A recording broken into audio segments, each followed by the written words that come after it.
Hey guys, welcome to another episode of Comics Gathering. It's your host Jesse as always. We're in our second part of the Commander 2020 rebuilds of the precons. So today we have a fun deck. This is the Mutate deck. This is Enhanced Evolution being helmed by Otrimi, the Ever Playful. I believe that's how you pronounce that. So let's go over Otrimi, and then we'll get into the deck and some of the decisions that I've made in the sub-themes. So Otrimi is 3 black, green, blue for a 6/6 legendary creature.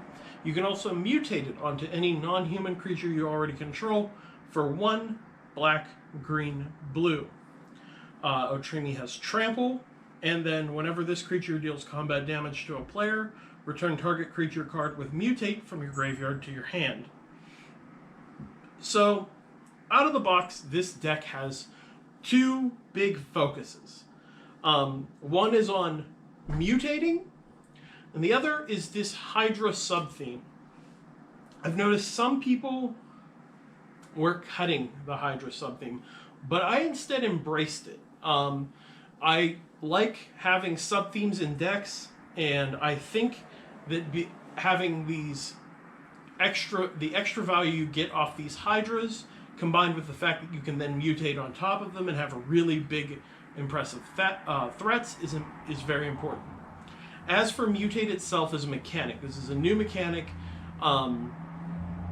If you don't quite know how it works yet, let me break it down for you one time here, because it is a slightly complicated mechanic. I'm going to use these 2 tokens for illustrative purposes here. Let's say you have this spider on the battlefield, a 1/2 with reach, and you have a creature spell that has Mutate in your hand.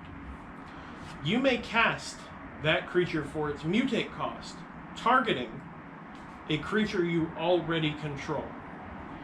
As long as it resolves, when it comes in, you may put that creature either on top or underneath the creature it is mutating into. Okay? The one that is on top of the mutate pile, you have the power toughness of that. But the entire pile basically has one big text box. So let's say I was able to mutate Merit Lodge. It would be a 20/20, flying, indestructible, and reach. It gains all of that together as one. So, also with the mutate piles, anything that happens to the entire pile happens, or anything that happens to the creature happens to the entire pile. Let me rephrase that. So, if that creature is bounced back to your hand, everything that is attached to it goes back to your hand. When you mutate the creature you're mutating onto, if it leaves the battlefield for some reason, the creature that you attempted to mutate will just enter the battlefield as its normal self. I think this is a very powerful mechanic, but it's still, without having had a chance to play it yet, kind of hard to evaluate. So I looked at what I thought the best possible mutates were, and I worked from there. So, getting into the deck list, we have, embracing this little Hydra theme, we have the weirdest Hydra that I think I've ever seen, and that is Capricopian.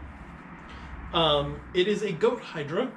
Green X 0/0 enters the battlefield with X +1/+1 counters on it. You may pay 2, put a +1/+1 counter on Capricopian, and then you may reselect which player Capricopian is attacking. Only the player Capricopian is attacking may activate this ability, and only during the declare attacker's step. So, I like this card's kind of political interaction. You can kind of make your opponents grow this card, especially if you just play it out in the early game. You can get them, maybe they don't want to take the damage, they got to shove it somewhere else, they're making it bigger for you. I think that's fun. That combined with maybe mutating it later in the game can get really bananas. So I think that's a fun inclusion in the deck, and I decided to keep it around. Next, also in the deck, Hungering Hydra, green and X, 0/0, enters the battlefield with X +1/+1 counters on it. Hungering Hydra can't be blocked by more than one creature. So again, anything you mutate onto this is going to get those counters and can't be blocked by more than one creature. So if you mutate in something with Menace, now you just have an unblockable threat. I like that. And then whenever Hungering Hydra is dealt damage, put that many +1/+1 counters on it. So if they don't kill it and they deal damage to it, it keeps getting bigger. Or if they start having to chump block it, you're going to keep growing it. Hydra that's not included that I added, Mistcutter Hydra. Very important Hydra, green and X. Also is going to give you Pro Blue, which I think is very important, and it can't be countered. Next is, we're going to take a break from the Hydras for just a second to talk about a card that I can't believe they didn't include in the deck. That is Poliwag Symbiote. Poliwag Symbiote is a little blue guy. He's a little blue frog. If you get the Godzilla alternate art, he is Baby Godzilla, which I do love. But he is 1 and a blue for a 1/3 creature frog. Each creature spell you cast costs 1 less to cast if it has Mutate. Whenever you cast a creature spell, if it has Mutate, draw a card and then discard a card. So you get a little looting body, you get some cost reduction, and generally it just plays out super, super nice. Really, really like that. Jumping back into the Hydras, we have Genesis Hydra. Double green and X for a 0/0. When you cast Genesis Hydra, reveal the top X cards of your library. You may put a non-land permanent card with converted mana cost X or less from among them onto the battlefield, and then shuffle your library. Obviously enters with X +1/+1 counters. Then we have Vastwood Hydra, double green and X, enters the battlefield with X +1/+1 counters. When it dies, you may distribute a number of +1/+1 counters equal to the number of +1/+1 counters on it among any number of target creatures you control. So I like that one because you don't fully lose your investment if it dies. That body gets to get either spread out or all consolidated onto one creature, so you still have a threat afterwards. Also, Hydroid Crisis. Everybody's favorite Hydra from Standard. Green, blue, and X. Enters the battlefield with X +1/+1 counters on it. Also, draw half X cards and gain half X life. Clearly, you're in the colors for it. You jam that card in here. It's amazing. Sea Dasher Octopus is a fantastic little inclusion of the deck for my Ikoria proper. I really do like this card. It is 1 blue for a 2/2 that also mutates for 1 and a blue. Flash, so you can mutate at instant speed. And whenever this creature deals combat damage to a player, draw a card. So, if you end up creating something unblockable or something that has not been blocked, flash this in, stick it under on the bottom of the pile because you probably don't want a 2/2, and then boom, draw a card. Do it again, do it again, do it again, keep drawing those cards. Gonna keep the engine going. Fertilid included in the deck. Nice little 2 mana early game ramp. 3 mana, I thought it was 2. Predator Ooze comes in the deck. This is an interesting card, I like how it works. Triple green, it's indestructible, so anything you mutate onto it is going to be indestructible. Whenever it attacks, you put a +1/+1 counter on it, so it's going to keep growing. Whenever a creature dealt damage by Predator Ooze dies, you also get a +1/+1 counter on it. So again, I think it's a great card to be mutating on top of and making your big mutate pile. Reclamation Sage, artifact, enchantment hate. Plus, it's an elf, not a human, so you can technically mutate onto it. I did cut Glowstone Recluse. It comes in the deck. It's a 2/4 with reach. Whenever it mutates, you put 2+1/+1 counters on it. It's good, but I don't think it's good enough for Commander. Moving on, did keep Trumpeting Gnar in the deck. It is 1 green-blue for a 3/3, mutate for 3, and double green-blue hybrid mana.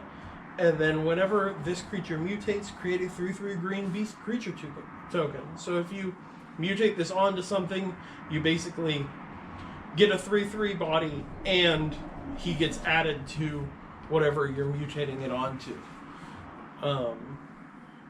So not bad, not bad. Next we have a Trigon Predator, 1 green-blue, flying. Whenever it deals combat damage to a player, you may destroy target artifact or enchantment that player controls. Again, mutate target. Really like that. Next we have our first half of our partner pair in this one, and that's Ukima Stalking Shadow. 1 blue-black, legendary creature, Whale Wolf. I love the creature combinations in this. And it's a 2/2. It partners with Carur, the Ruthless Stalker. It can't be blocked, and whenever it leaves the battlefield, you deal X damage to target player, and you gain X life, where X is its power. And its partner we'll get to in a minute, but it helps put +1/+1 counters on it, so you can see how that second ability can get really good. Next we have Yavimaya Dryad, which is very, very weird reprint, but I will take it. Old card. But I like the keywords on here. It's 1 green-green for a 2/1 Forest Walk. When it comes into play, you may search your library for a forest card and put that into play tapped under target player's control. If you do, shuffle your library. For also no apparent reason, the way this card is worded, if you needed to for something, you can technically get a forest out of your deck and put it into play under an opponent's control. Don't know why you would do that, but you can. Next inclusion, Parcel Beast. They put all these mutate creatures in here, but they didn't put Parcel Beast in. It mutates for cheaper than its mana cost. It normally costs 4, but you can mutate it for just a green and a blue, and it's going to help you ramp more. And I don't know why they didn't include that in here. I think it's much better than some of the other choices that they made. Also, Gemraiser. Gemraiser is some great curved out hate for artifact and enchantments. And it has a decent sized body on it, and it mutates for 1 green-green. Fantastic, fantastic card. Also, Dirgebat. Dirgebat is a 4 mana, it's 2 black-black, but it mutates for 4 black-black. And it lets you kill things. And I think it's really good. It also has flying. So there's that. Beast Whisperer. Remember, when you mutate, you're still casting a creature spell. You're just casting it for an alternate cost. So Beast Whisperer does trigger on your mutate cast. It's very important to know.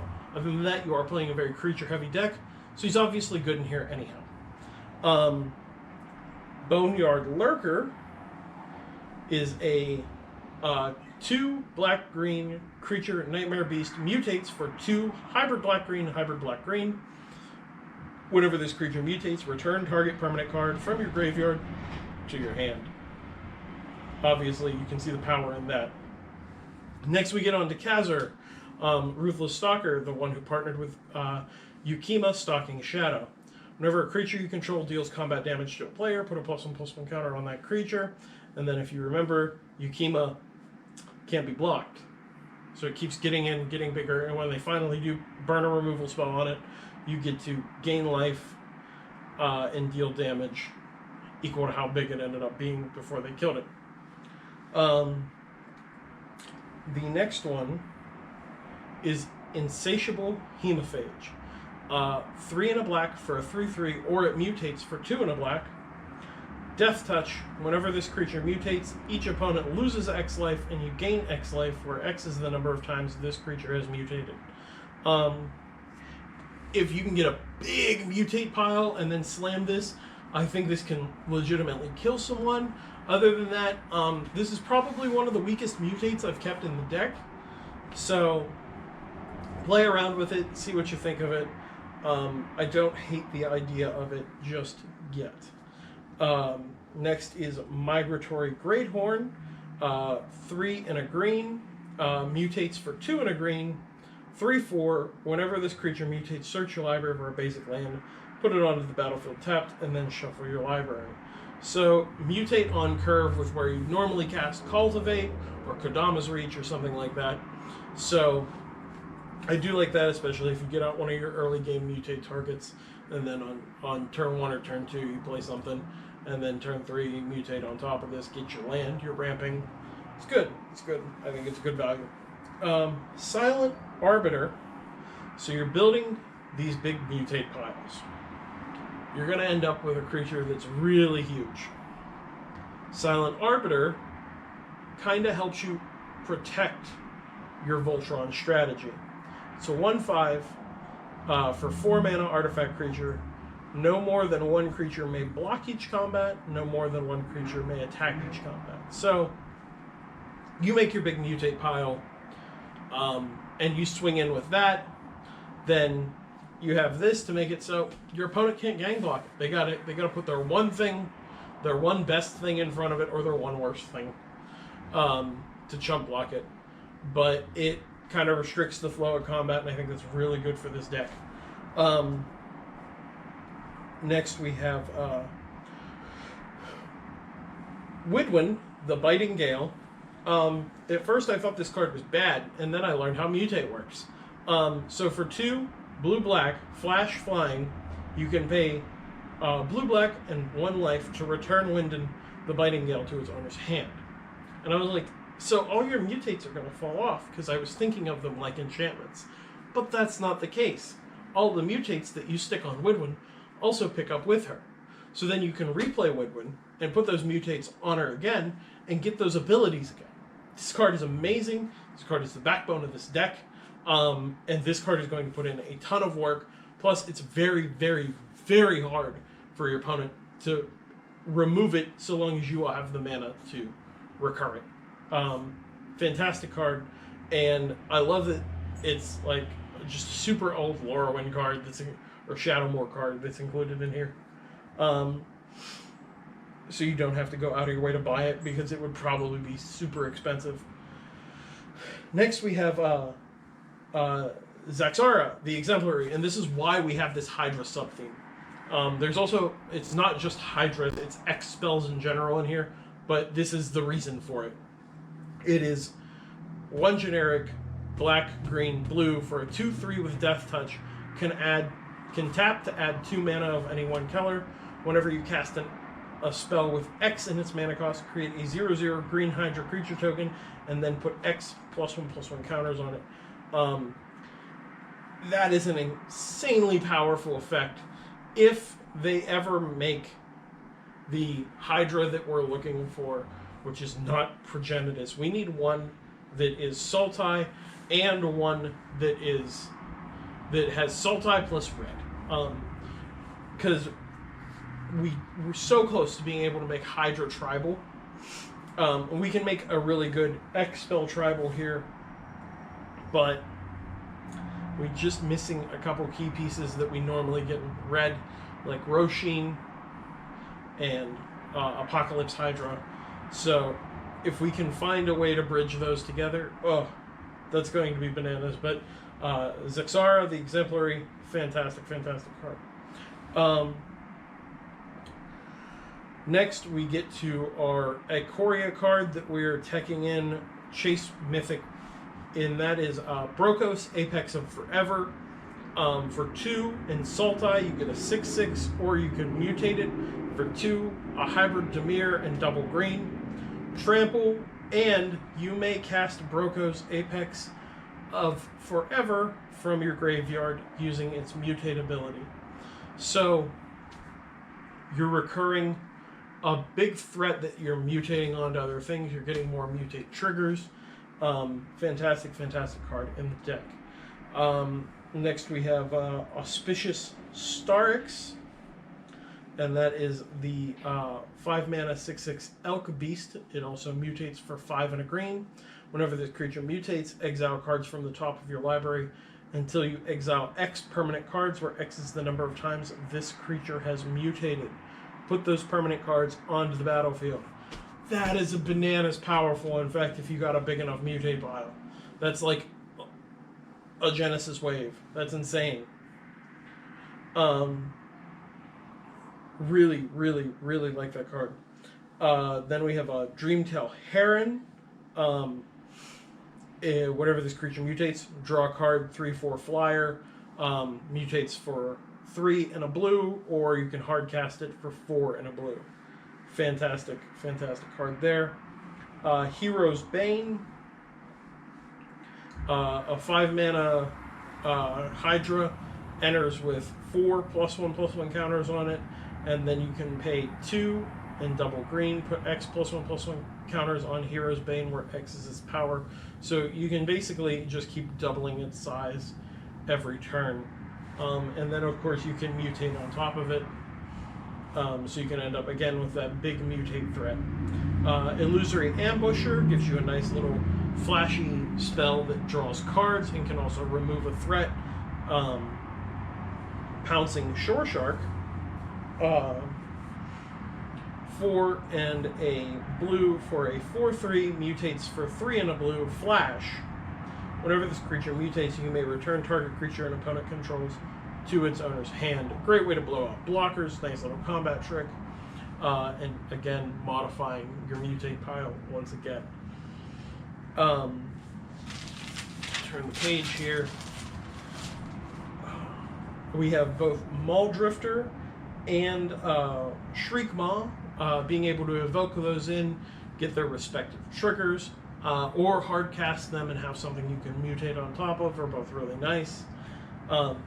Souvenir Snatcher is a nice little mutating raven, 4 and a blue, or you can mutate it for 5 and a blue.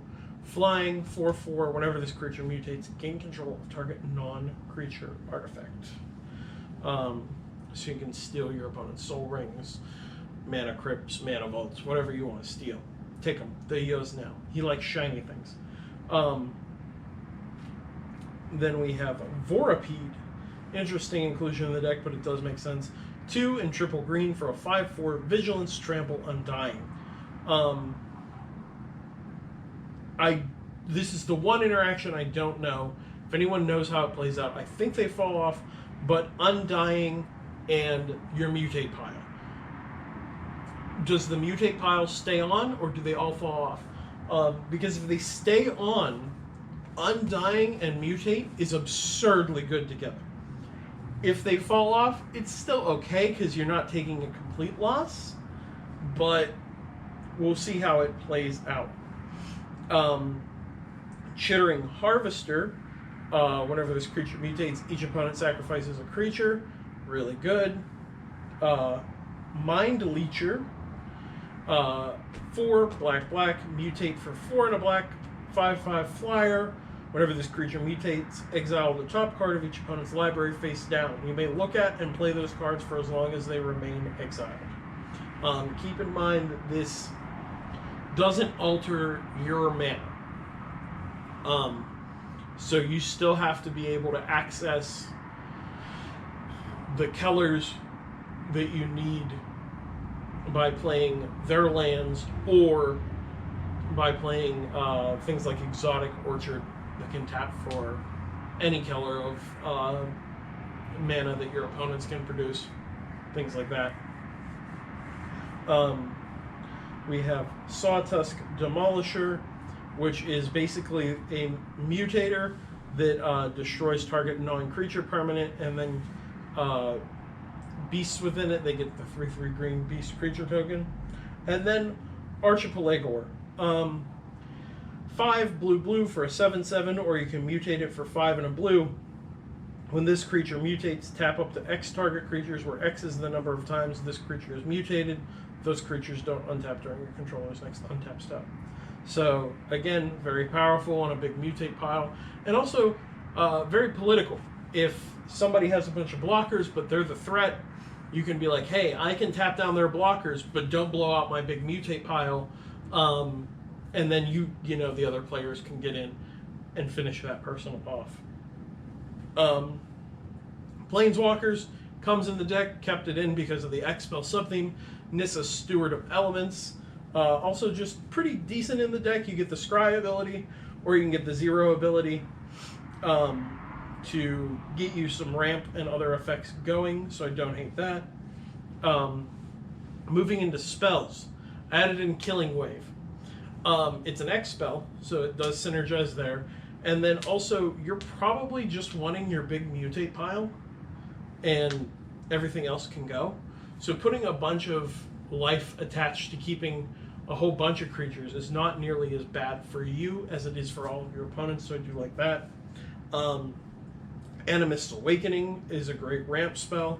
The deck comes with a Mind Spring, but I think Pull from Tomorrow is better because it's an instant, so you're able to do that, leave your mana up, and then tap out during your opponent's end phase. The Profane Command is included in the deck. I do like that. And here, again, another X spell. And it's modal, so you can choose what best suits the situation. Deck comes with a Beast Within. That is fantastic. But for some reason, not on my list. We will rectify that in the final thing, because that should be in here. Don't know why I didn't write that card. Again, I wrote almost all these in like the last 2-3 days. So we will fix that. It'll be in the correct deck list in the link below. We have Kodama's Reach, nice little ramp, Croson Grip, they can't respond to it, Putrefy, more removal, Villainous Wealth, fantastic card. Deadly Rollick, it's the cycle of cards that you can cast for free if you have your commander, and it's a removal spell. And then Deadly Tempest is the one kind of like board wipe you get in here. Destroy all creatures. Each player loses life equal to the number of creatures he or she controlled that were destroyed this way. But your mutate pile only counts as one, so you don't take it as hard as other players. And then the other addition, this is X-Spell's sub-theme, and I absolutely love this card, and it can just win you the game outright. And that's Torment of Hailfire. Fantastic card in this deck. Getting into artifacts, Soul Ring, obvious. Swiftfoot Boots and Lightning Greaves, both of them. Your mutate pile, you don't want it to get blown out.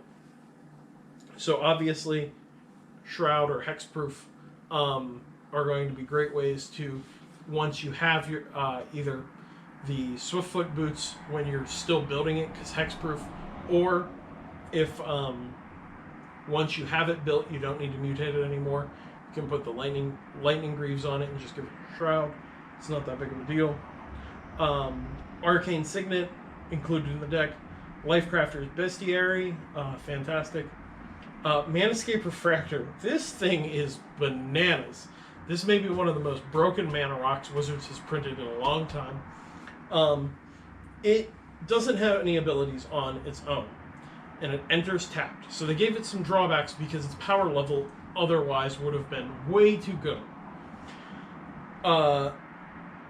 It has all activated abilities of all lands on the battlefield.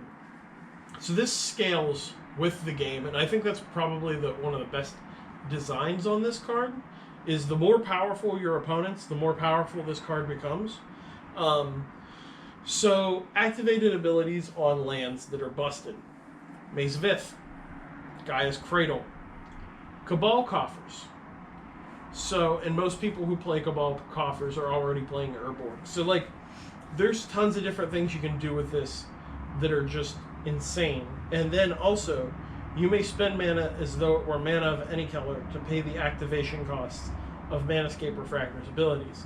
So even if the activated ability has a colored mana cost that isn't in your deck, you still have access to it. Like, they made this card super redundant. It's really hard to screw up. And at worst case, it's a 3-mana mana rock, which are the signets, better in Commander? Yes, people like their fast mana, and that is important. But there are 3-mana mana rocks that see play in Commander. Darksteel Ingot, Commander Sphere. And I think this is more powerful than those cards. So definitely this is going to be a card that is evergreen in Commander. I think it's going to be very important to the format. Finally, you are mutating normally just on your turn. But I think that the best time to mutate is on your opponent's turn. So that being said, Vedalken Orrery. I know that a couple weeks ago I suggested this in the in another Sultai deck, in the Kadena Slinking Sorcerer deck. I stand by that being in that deck and in this deck because it's basically doing the same thing. Being able to play morphs in that deck versus being able to play mutates and get those abilities at any time. I think both of them are exactly what you need for this deck. That on top of Leyline of Anticipation. Fantastic card in this deck. Just another backup to the Vedalken Orrery. That being said, I just realized I never put a Seedborn Muse in this deck. In the finalized deck list down below, there will be Seedborn Muse teched in here. I will go through and make some edits. So you can check that out. Link will be for the tapped out will be down there, as well as my links to my other social medias. As for the mana base, Alchemist Refuge is very important utility land. Other than that, we'll see if there's anything, but I think it's just going to be pretty much a straightforward Sultai mana base. But that being said, thank you guys for watching. Hope you enjoyed the video. If you do, like, comment, subscribe, do the normal YouTube stuff. And, you know, let me know what you think. Tell me about the deck. Tell me, you know, is there anything I missed? Are there any evaluations that you would change? Are there mutate cards that I left out that you think would be better? Are there mutate cards that I kept in that you know you're not super sold on? Let me know what you guys think, and I'll see you next week. Peace.